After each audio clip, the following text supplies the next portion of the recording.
Une bonne après-midi à tous. On est mercredi 13 décembre de l'an 2023. Donc, bienvenue à cette capsule de la série J'ai une question pasteur. C'est la dernière de l'année 2023. J'ai choisi d'y répondre parce que la personne qui me pose cette question, une femme, une chrétienne, semble y tenir beaucoup, effectivement. Et ça semble être quelque chose qui la travaille énormément. Donc, j'ai pensé que c'était très important. Ça concerne la sécurité du salut, la sécurité éternelle. Donc, voici ce qu'elle me dit. Donc, j'ai gardé à peu près la totalité de son questionnement en trois paragraphes quand même. Voici ce qu'elle dit. Elle dit, j'ai beaucoup de difficultés avec l'idée répandue dans les milieux baptistes qui dit qu'un jour sauvé, toujours sauvé. Je connais des gens qui étaient en amour avec Jésus, qui disaient être nés de nouveau, qui maintenant vivent comme les gens de ce monde.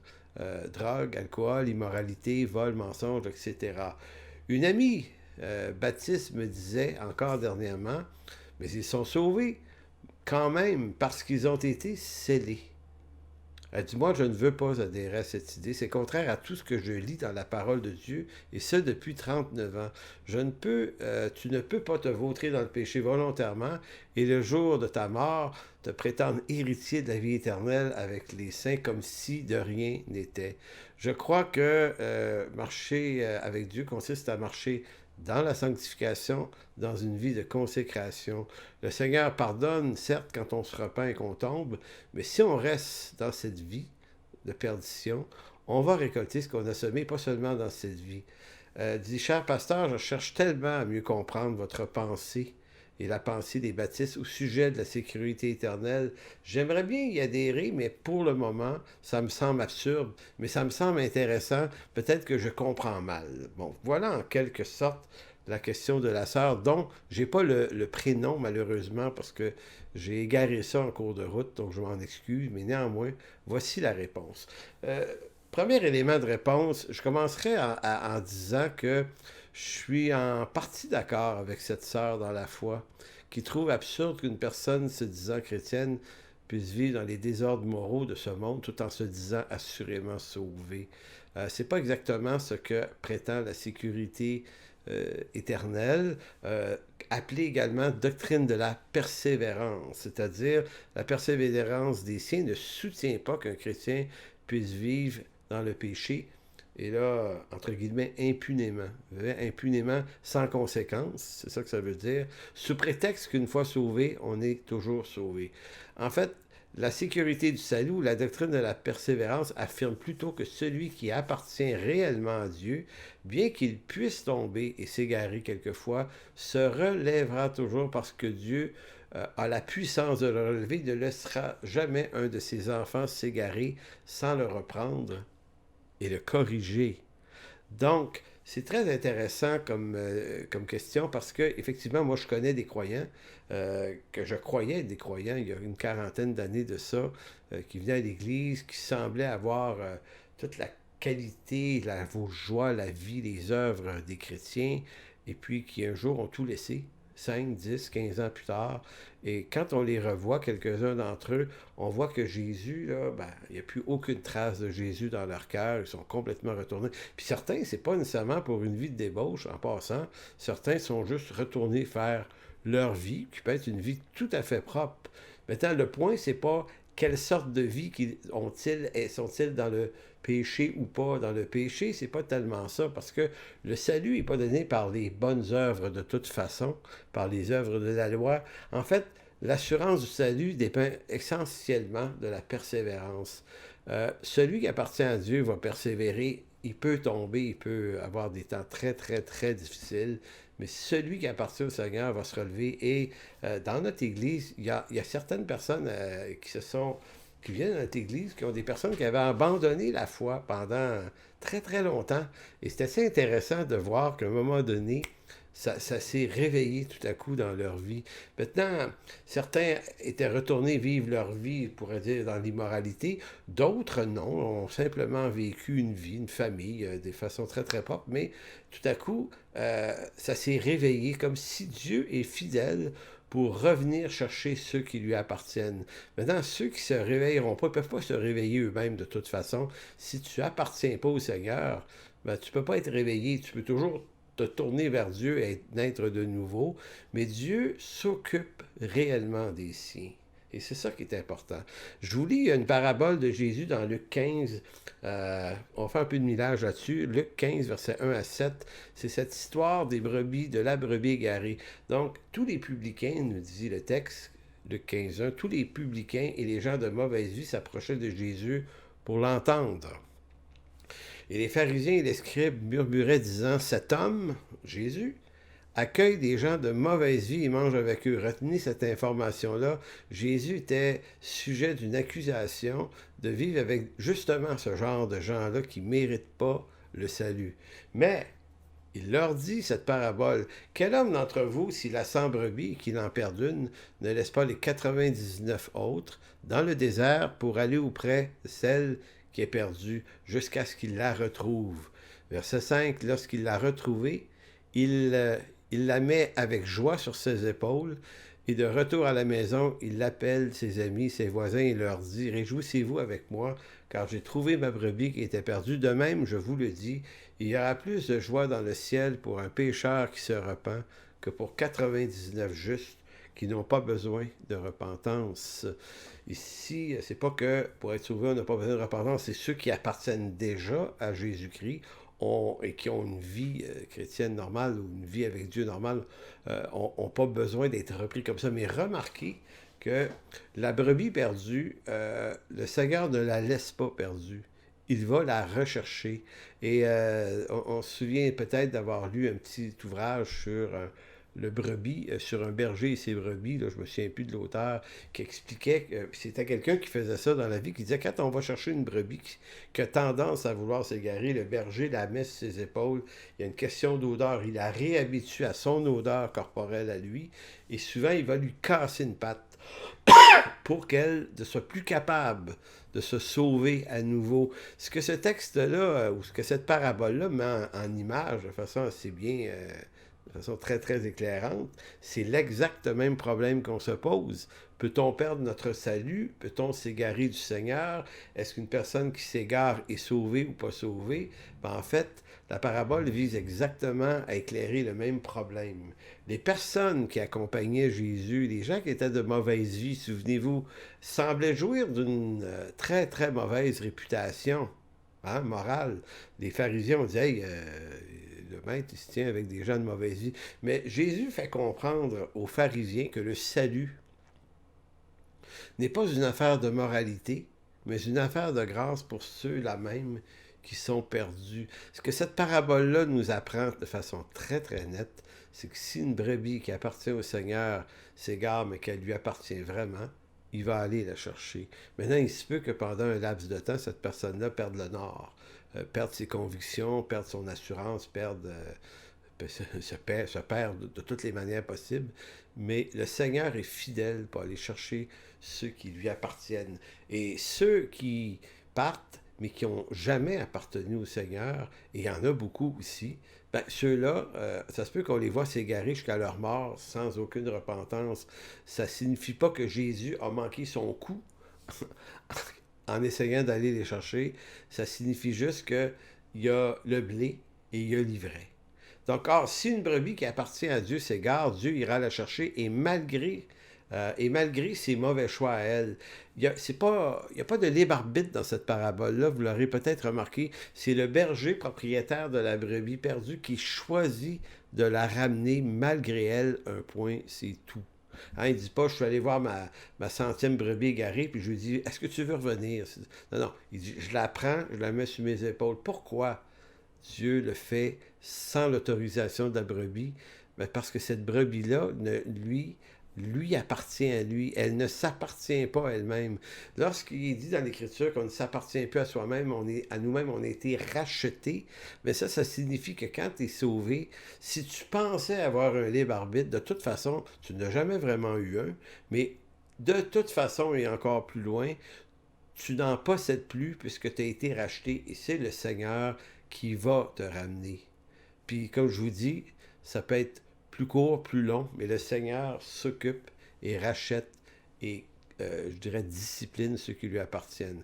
Hébreux 12, 5, j'ai lu ce texte-là souvent dernièrement, c'est montré Ici, et vous avez, donc, Hébreux 12:5 sur la discipline, et vous avez oublié l'exhortation qui vous a été adressée comme à des fils. Mon fils, ne méprise pas le châtiment du Seigneur et ne perds pas courage lorsqu'il te reprend, car le Seigneur châtie celui qu'il aime. Il frappe de la verge tous ceux qu'il reconnaît pour ses fils. Supporter le châtiment, c'est comme des fils que Dieu vous traite, car quel est le fils qu'un père ne châtie pas?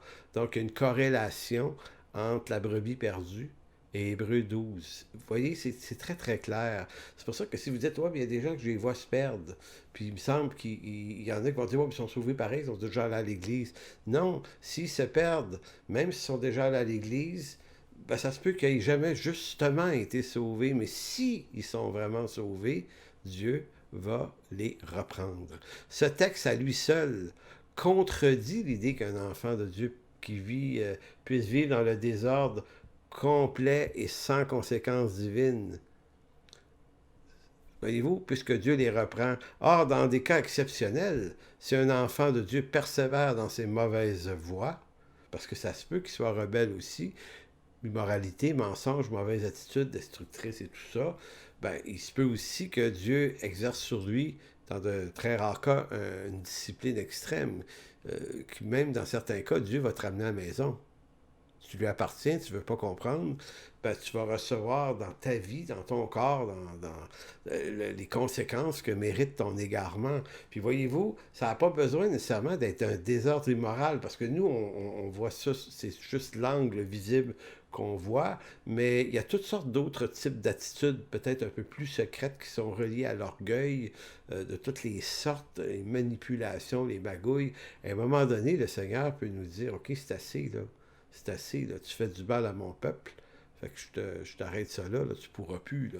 Voyez-vous, c'est ça. Donc, évidemment, ici, on est à géométrie variable et puis c'est difficile de mettre des précisions là-dessus. On voit juste que c'est ça qui se passe dans l'Écriture et c'est ça qui se passe aussi quelquefois dans nos milieux. Je vais vous lire maintenant deux articles de la Confession baptiste de Londres, mieux connue aussi sous le nom de 1689. C'est l'article 17 de la Confession. Et dans l'article 17, il y a quelques éléments. Là. Le premier, écoutez bien ça, c'est bien dit. Là. Ceux que Dieu a acceptés en son bien-aimé, qu'il a efficacement appelés et sanctifiés par son esprit, ceux à qui il a donné la foi précieuse des élus, ne peuvent ni totalement ni définitivement déchoir de l'état de grâce, mais ils persévéreront certainement jusqu'à la fin et seront éternellement sauvés. Puisque les dons et l'appel de Dieu sont sans repentance, Dieu fera naître et croître en eux la foi, la repentance, l'amour, la joie, l'espérance et toutes les grâces de l'Esprit en vue de l'immortalité. Bien que de nombreux orages et tempêtes se lèveront et les frapperont, ils ne seront jamais capables de s'arracher au fondement du rocher auquel ils sont attachés par la foi, bien que, en raison de l'incroyance et des tentations de Satan, leur perception de la lumière et de l'amour de Dieu puisse être pour un temps voilée et obscurcie. Lui, Dieu, demeure toujours le même, il est fidèle et ils auront l'assurance d'être gardés par la puissance de Dieu pour le salut, où ils se réjouiront des richesses qui leur auront été acquises, d'autant qu'ils ont été gravés sur la paume de ses mains et que leurs noms ont été inscrits pour toute éternité dans le livre de vie. Donc, le texte fait allusion ici à Jean 10, « Nul ne peut les ravir de ma main ». Voyez-vous? Donc, c'est un peu la même image en Jean 10, le berger et les brebis, elles ont été marquées. Elles ont été marquées du sceau de Dieu. Personne ne peut les ravir. Donc Dieu va aller les chercher. Le deuxième paragraphe de cet article 17 de la Confession nous dit ceci. Cette persévérance des saints ne dépend pas de leur libre arbitre, mais de l'immutabilité du décret de l'élection, lequel découle du libre et immurable amour de Dieu le Père, de l'efficacité du mérite et de l'intersection de Jésus-Christ et de l'union avec lui, du serment de Dieu et la présence permanente de son esprit, de la semence de Dieu en eux et de la nature de l'alliance de grâce. De tout cela résulte son caractère certain et infaillible. Donc voici des éléments très intéressants. Si vous n'avez jamais lu ce document, Confession baptiste de Londres 1689, Vous trouvez ça gratuitement sur Google et c'est un texte majeur pour préciser des grandes questions théologiques. Donc, quand on lit ça, on comprend là, à quel point c'est bien tissé. Là, je ne vous ai pas lu tous les versets afférents à ces textes-là. Vous allez voir ça si vous trouvez le texte. Et vous allez trouver le texte si vous le cherchez, c'est sûr.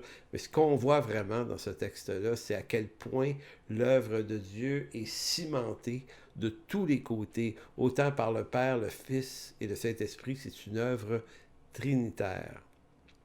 Donc, autrement dit, Dieu prend vraiment soin de ceux qui lui appartiennent et aucun ne peut déchoir de sa grâce. Je vous lis quelques versets, quelques-uns, il y en a beaucoup, là, mais qui montrent cette réalité-là.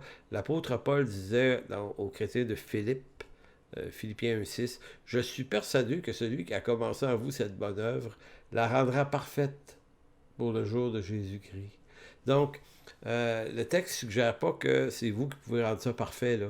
C'est le Seigneur a décidé de vous sauver, comme il l'a dit aux Éphésiens. Il nous a élus avant la fondation du monde pour que nous soyons saints et irrépréhensibles devant lui. Là. Et c'est aussi vrai de l'Église, il va la faire paraître devant lui sainte et irrépréhensible. Maintenant, dans cette vie, nous ne sommes ni purs ni irrépréhensibles, mais c'est l'œuvre du Seigneur de nous faire paraître de telle sorte de cette pureté devant son Père. 2 Timothée 2,19, l'apôtre Paul dira à son disciple, « Néanmoins, le solide fondement de Dieu reste debout, avec ses paroles qui lui servent de sceau. Le Seigneur connaît ceux qui lui appartiennent, et quiconque prononce le nom du Seigneur, qu'il s'éloigne de l'iniquité. » Donc, Dieu connaît la différence entre l'ivraie et le blé, donc ceux qui lui appartiennent, il va les sauver du mal. S'ils s'éloignent, s'ils se perdent, il va de toute façon aller les rechercher, probablement les discipliner, mais il connaît ses brebis. 1 Jean 2,19 va dire « Ils sont sortis du milieu de nous ». Et dans ce texte-là, l'apôtre parlait de ceux qui ont un comportement qui pourrait s'apparenter à des antéchrists, là, tu sais. Donc, il y a des gens qui ont ce comportement-là, puis il va dire « Ils sont sortis du milieu de nous, mais ils n'étaient pas des nôtres, car s'ils eussent été des nôtres, ils seraient demeurés avec nous, mais cela est arrivé afin qu'il fût manifesté que tous ne sont pas des nôtres. » Donc, même chose, des gens ont marché, ils ont paru avoir une vie chrétienne riche, abondante, et finalement, ils ont tout lâché, ils ont abandonné, ils sont retournés au bourbier. Eh bien, vous ne pouvez pas dire « Ah, ils sont sauvés pareil ». Non, dites rien. Ça appartient au Seigneur et croyons le meilleur, puisque le Seigneur puisse les relever. Prions pour eux, pour qu'il y ait repentance, évidemment, mais prenons pas pour avis de les placer dans une fausse sécurité en disant « Ouais, mais t'es sauvé pareil, parce que de toute façon, t'as déjà accepté Jésus dans ta vie. » C'est pas si simple que ça. Paul adresse aux chrétiens de Corinthe une exhortation sévère aussi en ce qui concerne les comportements déréglés. Ça, c'est dans sa première lettre au chapitre 11. 1 Corinthiens 11, 30 et 32. Il va réaffirmer la paternité sévère de Dieu. Il va dire, c'est pour cela qu'il y a parmi vous beaucoup d'infirmes et de malades et qu'un grand nombre sont morts. Si nous nous jugions nous-mêmes, nous ne serions pas jugés, mais quand nous sommes jugés, nous sommes châtiés par le Seigneur afin que nous ne soyons pas condamnés avec le monde. Donc c'est d'une clarté extraordinaire ce texte-là. En d'autres mots, si ce monde est condamné à cause de ses égarements et de son refus de repentance, néanmoins Dieu châtie ceux qui lui appartiennent afin qu'ils ne soient pas condamnés avec ce monde. Donc, c'est ça qui est important. Donc, sur la question du salut, de la perte du salut, je sais que certains vont dire qu'il y a plusieurs textes bibliques qui semblent affirmer la perte du salut. Puis c'est vrai qu'il y a des textes qui sont un peu, je dirais, un peu obscurs là-dessus. Certains vont dire que c'est embarrassant, il me semble. Mais dans les faits, en herméneutique, il faut commencer par interpréter les passages qui sont les plus clairs. Notamment quand on s'intéresse à la doctrine du salut, il ne faut pas commencer par s'intéresser aux textes qui semblent présenter une perte du salut. Tu sais, on ne commence pas par la fin, on commence par le début. On doit comprendre la doctrine du salut et commencer par se donner un éclairage le plus clair possible pour bien comprendre la doctrine du salut et la solidité, parce que vous avez vu les textes qu'on a lus, puis là, je pourrais vous en lire 10, 15, 20 autres, qui montrent que Dieu, lorsqu'il sauve une personne, il s'occupe de la faire persévérer jusqu'à la fin. C'est ça qu'il fait. C'est comme ça qu'il fonctionne. Maintenant, quand on a bien compris ça, après ça, on est capable de mieux comprendre les textes qui semblent présenter une certaine obscurité moins compréhensible. C'est pour ça qu'on dit ensuite, on se rend aisément compte que ces passages appartiennent à des contextes particuliers qui, lorsqu'on les étudie sérieusement, ne démentent pas l'idée de la sécurité du salut. Je vais vous donner un exemple. Il y en aurait une dizaine, mais je vais vous en donner juste un parce que je ne veux pas étirer la capsule trop longue. Dans Colossiens 1, 21, 23, il va dire, si Colossiens 1, 21, 23, il va dire, et vous qui étiez autrefois étrangers et ennemis par vos pensées, par vos mauvaises œuvres, il vous a maintenant réconciliés par sa mort dans le corps de sa chair pour vous faire paraître devant lui saint et répréhensible et sans reproche. Verset 23, si du moins vous demeurez fondés et inébranlables dans la foi, sans vous détourner de l'espérance de l'Évangile que vous avez entendu, qui a été prêché à toute créature sous le ciel, et dont moi, Paul, j'ai été fait ministre. Donc certains ont dit, vous voyez, le salut se perd.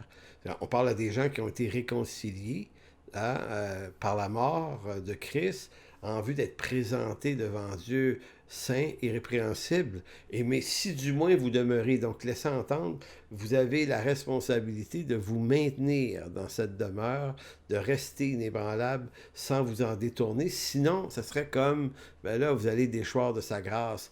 Mais c'est pas exactement ce que l'apôtre Paul est en train de dire. Il est en train de dire, il est en train d'affirmer la doctrine de la persévérance. C'est vrai que vous êtes réconciliés, que Dieu va vous faire paraître saint et répréhensible et sans reproche devant lui, mais ce qui va en être la démonstration, c'est si vous demeurez inébranlable dans la foi. Inébranlable, ici, on ne veut pas dire qu'il n'y aura pas eu de problème. Là. Ça veut dire que vous restiez dans la persévérance de l'espérance de l'Évangile que vous avez entendu. Moi, j'ai connu des gens qui ont abandonné pendant 10 ans et puis qui sont revenus, puis ils sont revenus avec une foi inébranlable. Donc, en d'autres mots, ne jugeons rien avant la fin sur ces gens-là qui abandonnent, parce que, quelquefois, Dieu va aller les chercher, et ça appartient à sa souveraineté, ça, de savoir pourquoi il n'est pas allé les chercher au bout d'un mois, pourquoi il est allé les chercher au bout de 5 ans ou 10 ans, j'ai même quelqu'un au bout de 30 ans même, imaginez, là.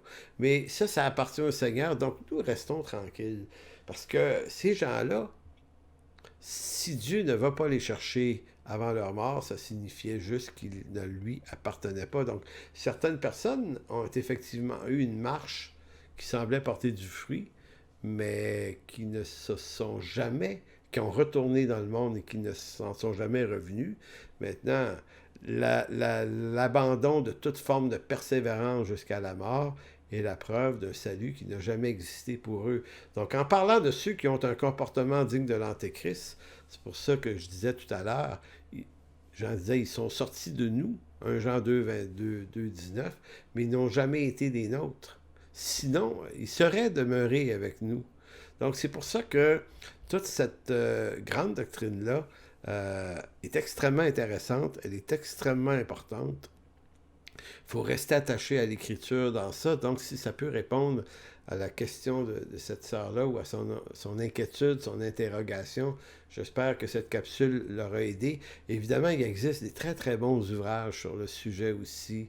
Et je sais que pour certains chrétiens, ils vont dire, oui, mais c'est un peu facile, là. Tu sais, le danger, c'est que les gens vont dire, ouais, mais puisque je suis sauvé, puis je suis vraiment sauvé, je peux vivre un peu n'importe comment, c'est pas bien grave, je suis sauvé de toute façon.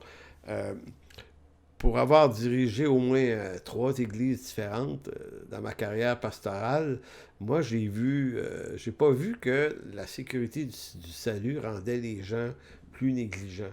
Et si quelqu'un s'en sert à des fins négligentes, il va avoir dans sa vie les conséquences que mérite son égarement, parce que Dieu châtie ceux qu'il tient pour ses enfants.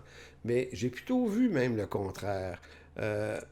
Une église qui instruit bien les gens dans la sécurité du salut, qui vient fonder cette sécurité, cette appartenance certaine à Jésus-Christ. Donc, on vient placer une assurance, une tranquillité, une paix, une joie.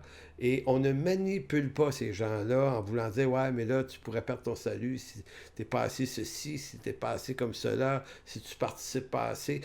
En d'autres mots, là, il faut casser le levier de manipulation euh, que peuvent utiliser certains avec ça.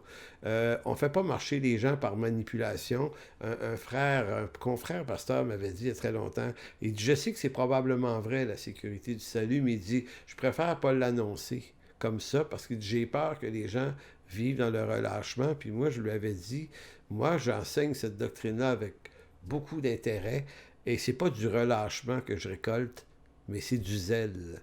Quand les gens ont l'assurance de leur salut, quand ça c'est réglé une fois pour toutes dans leur vie, ils ont envie de marcher avec ce Dieu 3 fois saint. Donc ils n'ont pas envie d'être nécessairement négligents.